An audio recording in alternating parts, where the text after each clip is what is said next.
আপনারা যারা দায়িত্ব পালন করছেন, আপনারা খাওয়া ব্যবস্থা সবকিছু মেহমান ওই ঘরটাতে করেছেন কেন? এরপরে কোনোদিন দাওয়াত দিলে এ ঘরে খাওয়ার ব্যবস্থা করবেন না। চতুর্দিকে সব মেয়ে আর পুরুষ আর নারী আর বাচ্চা আর সুসন্তান আর কুসন্তানের ছবি দাঁড়িয়ে আছে, সেখানে নিয়ে যা মেহমান রাখছেন, মানে ওটা হিসাব হলো কি করে? ও জায়গায় জায়েজ নয়। সন্তান আপনার একটা দরকার আছে, নেন গা। একটা সন্তান নিয়ে তাকে লন্ডন থেকে পড়িয়ে নিয়েছে, আপনি আর আপনার স্ত্রী আপনার বাচ্চা 14 গোষ্ঠী জাহান্নামে চলে যান। আপনাকে শতবার বলিনি আমি? জাহান্নাম পড়ে আছে।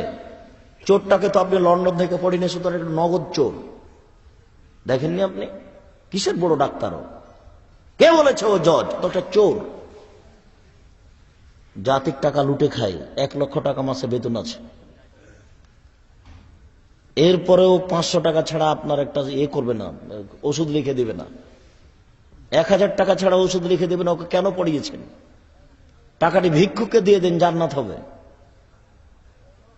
যেদিন পেটে বাচ্চা এসেছে সেদিন তো স্বামী স্ত্রী মিলে ভাবছেন জকে মাইকেল মধুসূদন দত্ত বানাতে হবে, ইংরেজ বানাতে হবে, বড় শিক্ষিত করতে হবে। আপনাকে আমি শতদিন বলিনি যে আপনার মেয়ে যখন, আপনার ছেলে যখন গাড়ি থেকে নামলো, ঢাকা হাইকোর্টের জজ, তখন দাড়ি চাঁচা ছিল, হাতে সিগারেট ছিল, প্যান্টটা টাকনুর নিচে ছিল, গলায় টাই ছিল। আপনার ছেলে গাড়ি থেকে নামলো, একটু পরে আপনার বৌমা নামলো গাড়ি থেকে, হালকা হালকা গায়ে কাপড় ছিল।